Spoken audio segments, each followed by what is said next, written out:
live only and solely for the cause of Christ. Now we hinaot pa that those truths will really be found sa atong kinabuhi. May I request everyone to please stand in reverence sa pulong sa Ginoo, and requesting everyone to please open your Bibles with me dara sa 1 Timothy chapter 6 verses 1 and 2. Again, karon na buntag we will be going through the first chapter 6 sa 1 Timothy, but I will just be reading verses 1 and verses 2. The word of God says, "Let as many servants are under the yoke count their own masters worthy of all honor, that the name of God and this doctrine be not blasphemed. And they that have believing masters, let them not despise them, because they are brethren, but rather do them service, because they are faithful and beloved, partakers of the benefit. These things teach and exhort." Let's pray.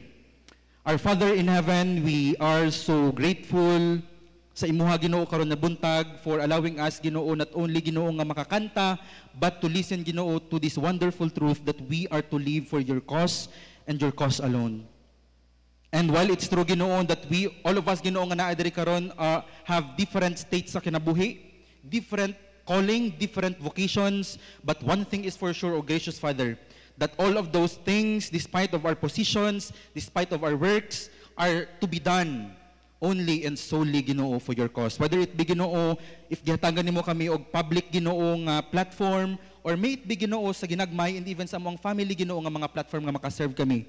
Help us, O God, that through the word of God na mong pagatun-an karon, sa imong pulong nga pagatun-an karon, we will be reminded that all of these things should be done only for you and through your strength that you and you alone can give us. Be with us Ginoo, speak to us, and allow your servant Ginoo to speak the whole counsel Ginoo, gusto nimo itudlo according sa imong pulong. And hinaot pa Ginoo that all of these things would bring honor and glory to your name and would be for the good of your church. For we thank you and commit all things to you in Jesus' name. Amen and amen. Pwede na ka mo makalingkod?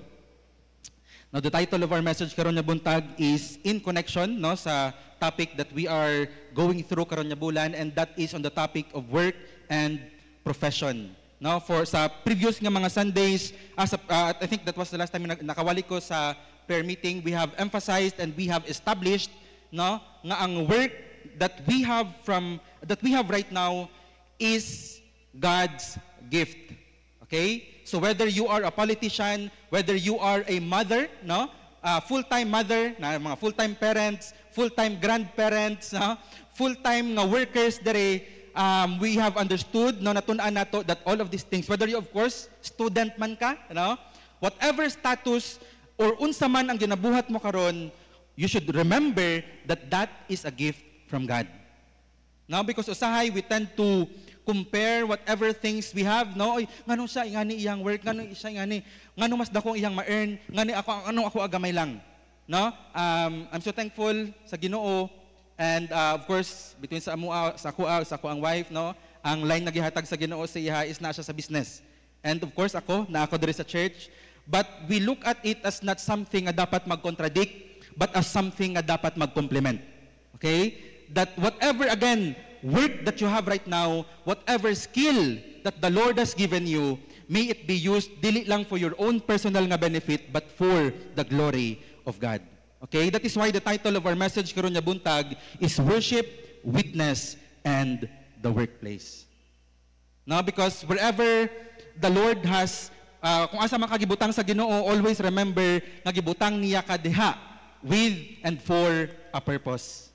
Now, and later on, we will be looking at principles that, of course, I would like also to acknowledge that most majority nga naa diri karon are older than me, and siguro as far as experience is concerned, mas daghan kayo mag-experience ako mas tag-as ang inyong time that you have spent sa inyong workplace. And I would like to acknowledge that, I'm not saying that I know better than you or unsa man diha, but with the authority of the Word of God, now we will be looking at, especially now later on when we would look at the context, it speaks in mulagin mo nang tsada sa Bible, because it speaks in a timeless kaayong iyang message.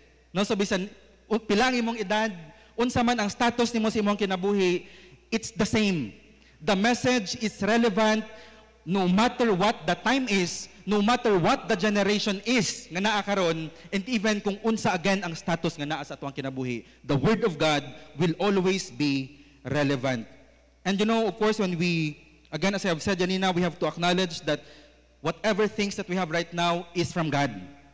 No, that's why na ako'y nakita, no, katong murag interview ni Charlie Kirk nga gipangutana siya, unsa ang iyang duha ka quote daw nga like he tries to live by quote that's outside from the Bible, I think. But isa sa na-mention niya, ingon niya, isa sa pinakaganahan daw niya nga quote is, "This too shall pass." And iyang ingon, dili man daw siya biblical gyud, but ang essence is this. Nga ingon niya, whether we are experiencing success atong kinabuhi karon, or you are at the lowest point sa imong kinabuhi, ingon niya, "This too shall pass." It keeps us humble, knowing that if you are experiencing success right now, okay kayong imong kinabuhi, you have to remember that that too shall pass. So kung magunoon na ito, no, maybe taas imong position sa gobyerno, taas imong position in your workplace, or maybe naa ka sa negative, no, kung i-flip ang side, that you are struggling sa imong kinabuhi karon. That principle is something that we should live by, nga kana nga problema, kana nga blessing shall pass. Therefore, it keeps us humble, knowing that only God alone is unchanging. There will be a time that your work won't be there for you. There will be a time ang problem nga imong ginaagihan karon will also be gone. And therefore, we can humble ourselves before God, and we can rejoice in Him, that whether we are experiencing blessing or we are going through burdens sa atong kinabuhi, we can praise the Lord.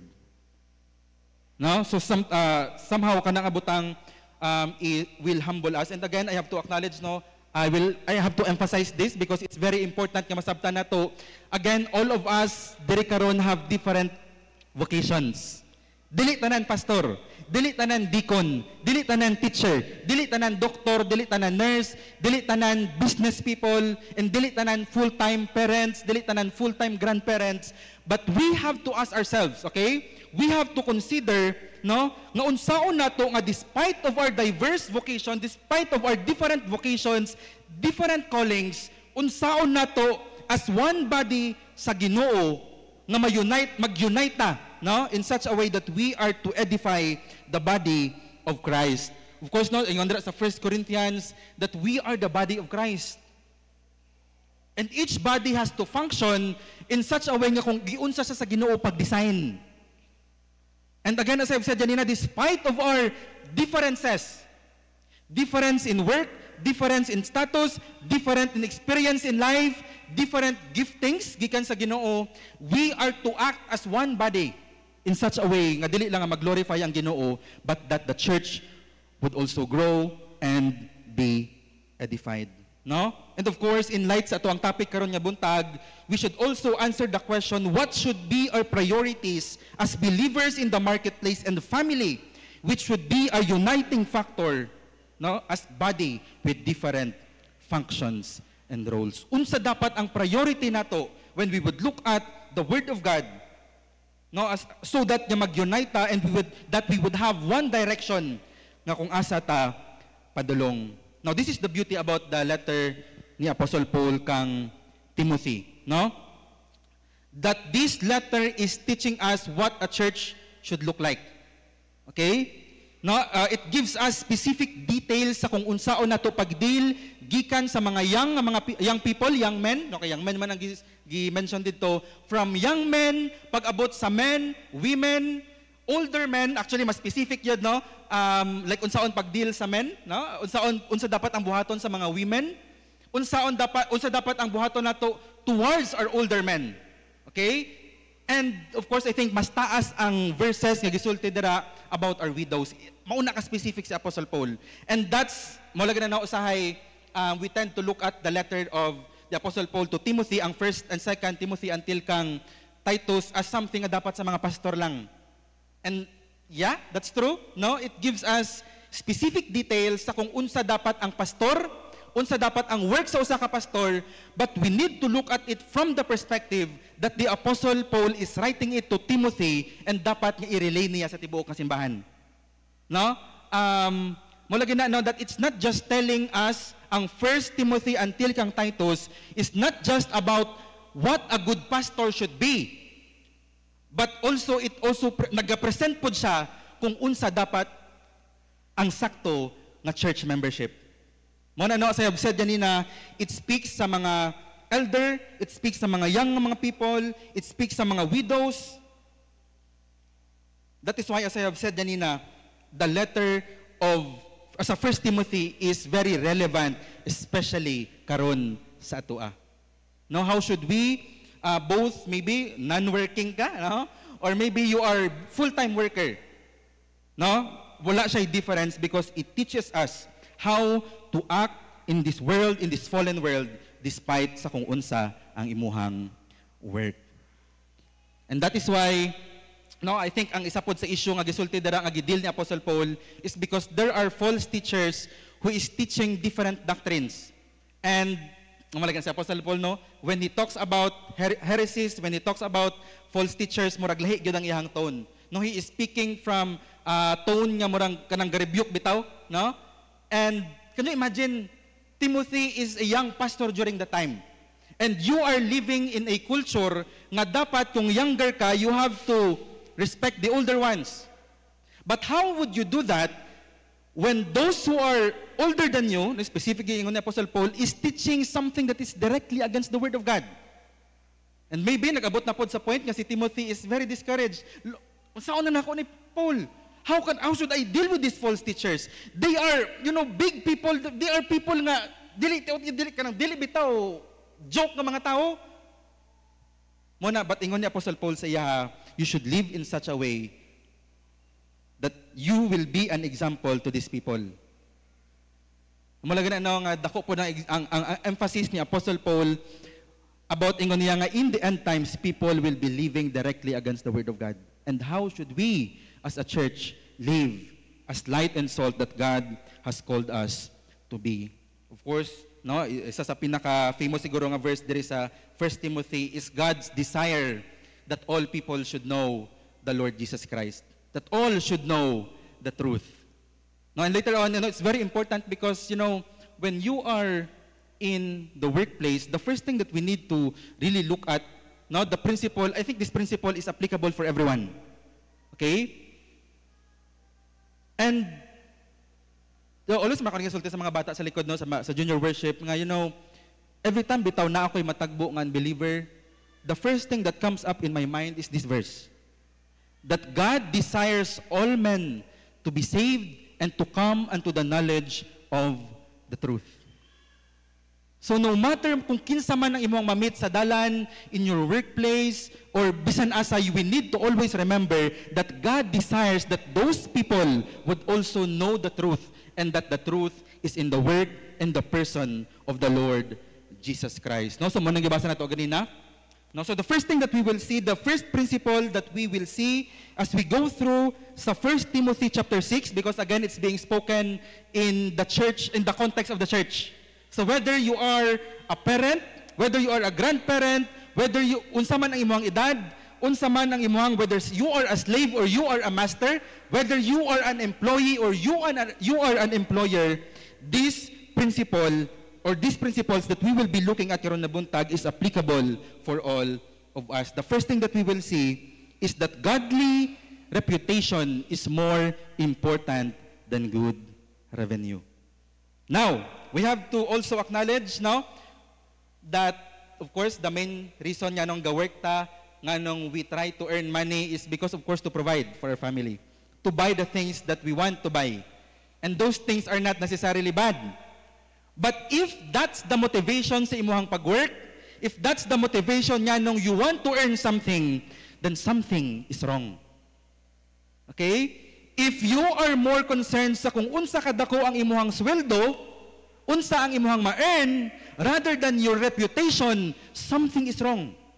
Something is seriously wrong. Mauna nga ingon sa Proverbs 22 verse 1, no?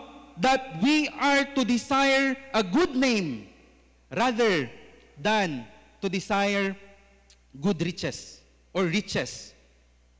Now, we are to desire good name. We are to desire a godly reputation, that when your workmates, that when, especially if you have people under you, that when they would look at your life, that when they would look at your example, they will see a godly reputation. And it's very specific that ngayon dira, let as many servants as are under the yoke count their own masters worthy of all honor. Now this is being spoken sa mga those nga ginasweldohan, the employers, sila mga ginasweldohan. Ingon dira that they are to count their own masters worthy of all honor. Now this is being spoken in the context of sa ilang generation, where grabe ka stricto nga pag nag-ingon ka nga slave, nga naa kay master and you are a slave, it means that your life belongs to them. Dili man nakaroon nga na may kontrata nga sweldohan ka sa ilaha kay, no, they own you. Slave gyud ka. But unsang ingon dira ni Apostle Paul nga response, even usahay ang, I think depende sa kung unsa nga culture, kay I think ang Roman culture is dili sila ing anak ka harsh when it comes sa ilahang mga slaves. Actually naapaganit sila, I think, mga benefits para sa ilahang mga slave. But ingon dira, regardless sa kung unsa ang imuhang boss, unbeliever man na or unbeliever, of course na ay difference dira kung believer, but ingon niya, regardless sa kung unsa ang pag-treat nila sa inyo, whether you are being treated harshly, ingon ni Apostle Paul sa ilaha, to consider your own masters worthy of all honor. That is why we are to show our godly reputation in the way we serve people, in the way we serve those who are above us and those who are under us.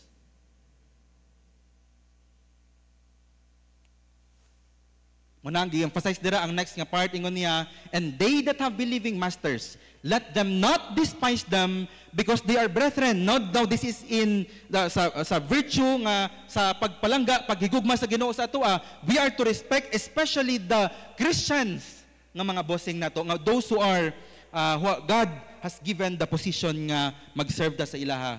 So ingon dira ni Apostle Paul to count their own masters worthy of all honor. Now, how can I do that if they are not treating me well? Students, no? How can we be a good student when we are not being treated at least in a fair way? If you are an employer, unsa man imong status karon sa kinabuhi, how can we respond in such a way na makaglorify sa Ginoo and we will mapakita nato ang godly reputation if we are not being treated fairly? Malagyan regardless sa kung unsang ginabuhat nila sa atua, serve anyway. Do your best. Because anyways, we are not just doing this, you are not doing what you are doing para sa ilaha, but you are doing it for God. The way, sa atuang conduct in our service. Because godly reputation is more important than good revenue. Muna nga nag-ingon si Jesus Christ, for what is a man profited if he shall gain the whole world and lose his own soul? Or what shall a man give in exchange for his soul? For the Son of Man shall come in glory of his Father with his angels, and he shall reward every man according to his works. And mauna nga, although it's not directly being spoken in the context of work, in the workplace, but gi-emphasize ni Apostle Paul sa chapter 2, downwards, that we are to live a godly life. No, especially dira sa chapter 2 verse 8 and sa verses 9 down to verse 16, that men should live a godly life. That women likewise should have inner godliness rather than just outward beauty. And it applies in whatever status in our lives right now. That we are to live in such a way nang atong motive is to glorify God rather than to magnify the people around us. Secondly, not only our conduct in service, but contentment in simplicity. Now, I think all throughout there sa next niya mga verses, no, especially sa verses 6 down to verse 9, ingon ni Apostle Paul, but godliness with contentment is great gain. For we brought nothing in this world, and it is certain we can carry nothing out. But they that will be rich fall into temptation and the snare, and into many foolish and hurtful lusts, which drown men in destruction and perdition. Now, is it a sin to be rich? No, kay kung sala bitaw siguro ang mga kanang dagan kag kwarta, dagan makasasala diri karon sa ako. No? But the point is this, it's not wrong to necessarily have lots of money. Ang point, of course, we already know this, no? Nga ang gusto lang nga i-point out ni Apostle Paul is not to love money. Okay? But rather nga ingon ni Apostle Paul sama sa iyang gisulti sa Philippians, ingon niya that he has learned to be contented whether ga-abound ang iyang money or wala gud say makaon. Because again, ingon ni Apostle Paul, contentment, no, is something that we are to value sa atuang kinabuhi. And this is very interesting because the Apostle Paul is actually rebuking the false teachers during the time. Why? Maybe we can conclude nga ang uban nga mga who are gaingon no nga mga leaders during the time is, of course, especially karon diri no, in our generation na grabe kaayo gyud ang pag-spread sa prosperity gospel. No? Nga ang gusto i-point ni Apostle Paul diri is that there are teachers during that time who is doing the work of the ministry for personal gain. Okay? But ingon ni Apostle Paul, no, that's not the way of the Lord. Si Apostle Paul gani, well, I don't know kung sa time karon kung ambot, I don't know lang kung unsa ka dato si Apostle Paul. But what he is pointing out diri is that unlike those false teachers who are doing the work of the ministry for personal gains, ingon ni Apostle Paul, you, Timothy, should live in such a way nga makita sa mga tao that you are contented with what you have. Contentment with godliness is great gain. So whether unsa man ang imuhang work, one of the ways nga mapakita natong atong godly reputation is to live in such a way nga naatay contentment sa atuang kasing-kasing. Godliness with contentment is great gain. Muna nga nag-ingon si Apostle Paul, and having food and raiment, let us be therewith content. Okay na kung nga na ako'y Sir M, no? Makaadto ko sa akong mga outreaches, makatudlo ko sa mga bata, makaserve ko sa ministry. Okay na nga na ako'y sanina nga pwede magamit, na ako'y pagkaon nga pwede na ako makaon, tubig nga pwede mainom, balay nga pwede mapuyan. That alone is enough for us na makaserve da sa Ginoo. And that's exactly the context of Philippians 4:13. I can serve, no? I can do all things through Christ who gives me strength. That's the context that I can be contented in whatever situations ako ang kinabuhi as long as I can serve Christ. For he who is faithful has promised me that he will provide all my needs. Padayon sa pagpangalagad sa Ginoo because God will never fail to provide tanan nimo nga panginahanglanon. Godliness with contentment is great gain. But on the negative side, we also have to consider the consequences of covetousness. No, nga these false teachers, muna ingon ni Apostle Paul, no, that these false teachers has nga ingon niya, but they that will be rich fall into temptation and a snare, and into many foolish and hurtful lusts, which drown men in destruction and perdition. Sa din ingon niya, for the love of money is the root of all evil, which while some coveted after, no? Makita na to diri that dili lang day ang mga workers, mga pastors during that time, but also the members. Okay? Unsa ingon dira?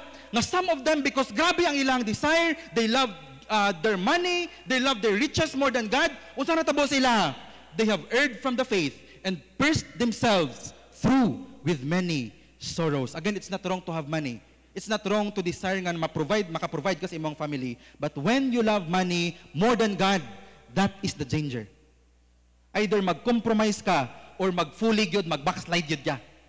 That is why we need to be very careful whether you are working or unsa man ang imong status sa imong kinabuhi karon. Be very careful sa ginagamit ni Satan nga trap. And that is the love of money. The love of mammon. Muna ingon ni Jesus Christ, no?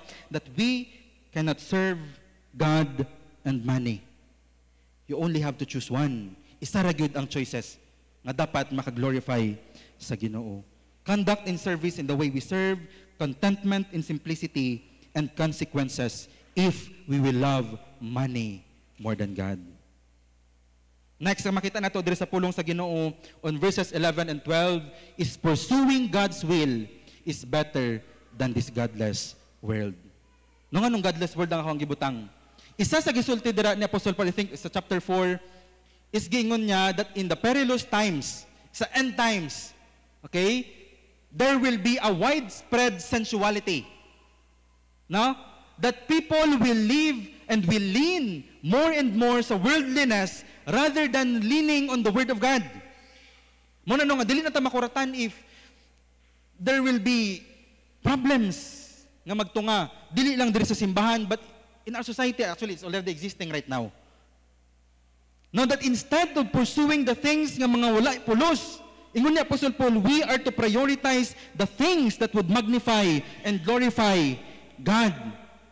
Muna nga ingon niya sa verse 11, but thou, O man of God, flee these things and follow after righteousness. As I've said kanina, no? There are leaders during that time, there are people, prominent people inside the church during that time who is teaching different doctrines inside the church. And mainly, makaingon siguro ta, nga isa sa doctrine na ginatudlo nila is that ang emphasis is sa kwarta. Okay? Muna nga ingon ni Apostle Paul, ikaw Timothy, I know that you are already struggling because Ephesus is a big church. Ano imagine, no? Murag siya ang mother church sa tibuok nga Ephesus during the time. Okay? And imagine, mag-lead ka sa ingana kadako nga simbahan and you are still young. And people are not like, ginatagan kag enough nga pagtagad. But ingon ni Paul kang Timothy, Timothy, you have already seen kung unsa ilang ginabuhat. But you, O man of God, flee from these things. Timothy, yes, it's a struggle, but flee. Run away from those struggles. Run away from those kind of mindset. Timothy, run away from those kind of things. No, muna kung basahon mo sa chapter 4, verses 1 to 4, no, that there are people who departed from the faith. As I have said kanina sa katong previous nga verse, no, that they departed from faith may be possible because of these false teachers. That is why, no, you can tell the mahibaw-an mo kung unsang priority sa usa ka tawo based on the things that they are running away from. You can know the priority kung unsang naa sa kasing-kasing sa usa ka tawo based on the things that they are running away from. If you know that something is wrong, that nga kana nga usa ka butang is sin against God, nganong magduol pa man ka? You can know kung unsang naa sa kasing-kasing sa usa ka tawo based on the things that they are running away from. And one classic example of that truth is, of course, we all know that si Joseph, right? You could have chosen niya mag-give in sa temptation kang Potiphar, but what did he do? Nagdagan siya. And likewise, ang encouragement ni Apostle Paul kang Timothy, you, O man of God, run away from covetousness. Flee from these things. But of course, dili lang from the things that we are fleeing from, but of course, by the things that we are following. No? Not only sa mga butang that we are rejecting, not only sa mga butang that we neglect, but on the things that we give priorities sa atong kinabuhi. No, always na kog nasulti sa mga bata, no, kay murag ingon ko sa ilaha, dili ko gusto makadungog nga every time mag-meeting ta. Daghan kay mo ginasulti nga, pastor, busy ko, dili ko makatabang sa ministry. Ingon ako sila, you know what? That's not true. Nga naman, we give time to the things that matters to us. Ingon ako, and if this ministries matters to you, ingon ako, you will really spend time, you will really at least ibahin nimo imong time nga makahatag kag time para sa Ginoo. No, maging sila, pastor, dili ko maka-Bible reading, dili ko makakuan because I'm busy and I'm also guilty sa kana nga truth. But ingon ako, if those things are important sa atoa, we will really take time sa pagbuhat sa kanang mga butang. Una karon wala sila Marison, no? Marag required sila basta mag-meeting kami, pasalamat ko sa Ginoo nga naagid sa tanan. No? We have our meetings every Wednesday before mag-prayer meeting. Mo na makita ninyo mga bata magawa sila because gamit mig istorya mi, no? I get insights from them on sa una mo pag-improve ang junior worship. And by the grace of God, no, I can really maka-attest gud kung grabe gud pag-grow nila. But munang ingon ako, if our ministry, if this ministry nga gihatag sa Ginoo is important sa inyo, then we will really give time sa kaninga ministry. by the things that we follow sa atuang kinabuhi. Muna nga ingon dira sa next nga part, dili lang by the things that we flee from, but what we follow after. Muna nga nag-ingon si Apostle Paul, follow after righteousness, godliness, faith, love, patience, and meekness. Rather than following katong worldly nga mga butang, ingon ni Apostle Paul, follow the will of God for your life. Timothy, you are still young and you will experience daghan nga mga butang, but flee from these things and follow after the will of God. But of course, dili lang no nga mag-follow ta, but of course we are to focus on our God-given responsibility. Whether you are a grandparent, focus in praying and nurturing your grandchildren nga makailapod sila sa Ginoo. If you are a parent, focus sa pag-atiman sa imong mga anak that they will live a godly life. No? Live based sa imong example. If you are a student, focus on your munang gisulti pod nako sila, lipay kayo ko nga busy kayo sa ministry. But make sure nga dili na siya mag-contradict sa imong pagtuon. Do your best sa pag-study, but at the same time, do your best na ma-present nimo imong kinabuhi sa pag-serve sa Ginoo. Those two things should not contradict. Muningon ako sila, no? That's why we are to focus on our responsibility. Muna ngayon ni Apostle Paul kang young Timothy, fight the good fight of faith, lay hold on eternal life, whereunto thou art also called, and thus professed a good profession before many witnesses. Timothy, despite of all the distractions, despite of all the temptations, focus on fighting the good fight of faith, focus on fulfilling the responsibility, the calling that God has placed in your life. So kung asa man ka karon ga-work, unsa man ang imong ginabuhat sa imong kinabuhi, stand your ground. Use your life for the glory of God. Fight the good fight of faith. Because anytime soon, we will face the Lord whether by death or by rapture. And we will give an account sa kung giunsa nato paggamit ang atuang kinabuhi. Lastly, of course, to promote Christ is more important than personal comfort. To promote Christ is more important than personal comfort. Isa sa gina-emphasize sa amo ang teacher sa pagtuon namo sa Book of Acts sa kinabuhi ni Apostle Paul, nga ingon niya, the propagation of the gospel is more important than personal safety. I say that again. The propagation of the gospel is more important than my own personal nga safety. And we can clearly see that in the life of the Apostle Paul, that he was so willing to give his life, even to the point of dying, nga gibehead siya ni Emperor Nero, just so nga ma-promote niya si Jesus Christ. Just so that he can proclaim Jesus Christ as the Lord and Savior sa mga katawhan. No? That is why the first thing nga makita nato in promoting Christ, that it's very important na kung asa man ka karon, make sure that when your time is done, make sure na kung naana ka sa tubangan sa Ginoo, that you have proclaimed the gospel to the people around you. Make sure that you have used whatever position, whatever work na gihatag sa Ginoo sa imuha for the gospel to be preached to the people around you. Whether you are a businessman, teacher, unsa man ang imong profession, make sure that Jesus Christ is being proclaimed, dili lang sa imong lips, but through your life. Because again, we are to proclaim the gospel to the world. As I have said kanina, no, nga kaning verse is very important sa atong pagtuon.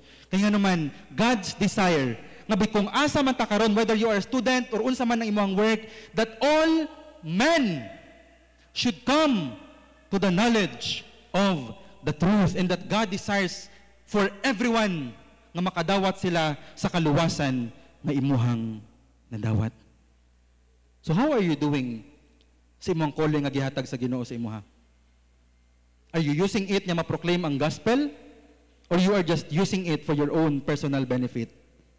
Hinaot pa, it's true that in whatever we do, the gospel is being proclaimed. And of course, no, it's very important that when people would look at us, dili kita ang mag-glorify. That as we do our work with excellence, as we do our work with dependent sa Ginoo as we do our work with urgency, knowing that Christ is coming again soon. Makaingon ang mga tao, kana nga boss nako, mayo kay na sa nga tao. No, magdahigid ko sa Ginoo because iyang kinabuhi. Ang imuhang mga anak, makaingon sila nga sa ako ang mama ug papa, I can really praise God yun sa ilang kinabuhi. So, if you are a student, hinaot pa nga makaingon po da imong teacher ka nga bata, maayo kay gid nga student. He's really diligent, and in whatever he does, makita gyud that God is working in and through his or her life. That the gospel of God is being promoted asa man tagibutang.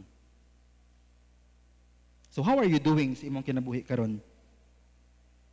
Mao na ang conclusion ni Apostle Paul dira sa chapter 6 unsa yun, which in his times he shall shew, who is the blessed and only potentate, the King of kings and the Lord of lords, who only hath immortality, dwelling in the light which no man can approach unto, whom no man hath seen, nor can see, to whom be honor and power everlasting.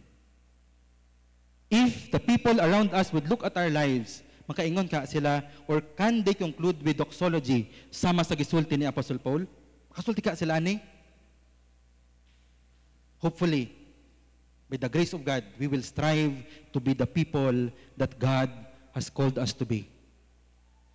That we are to live for His glory and for the good of the church and the good of the people, proclaiming the gospel, sharing the gospel to everyone, that through His calling that He has given us, the Lord will be glorified, He will be magnified, and people will come unto the knowledge of truth. How are you doing in your life right now?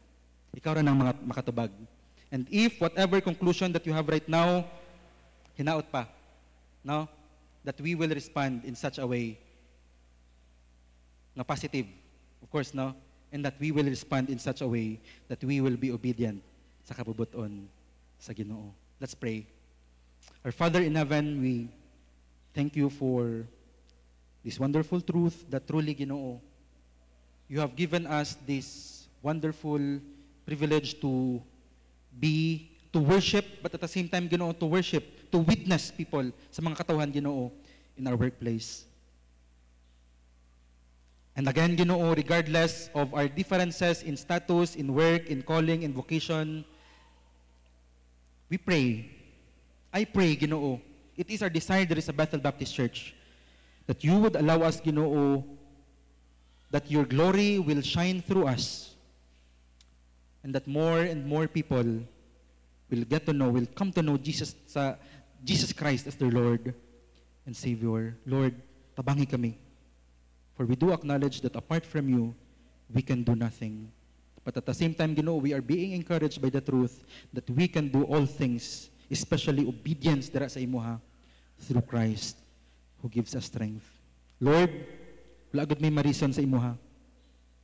When the time would come that all of us would face the King of Kings and the Lord of Lords, we will have nothing, Ginoo, nga marison namo again sa imuha. You have provided us everything.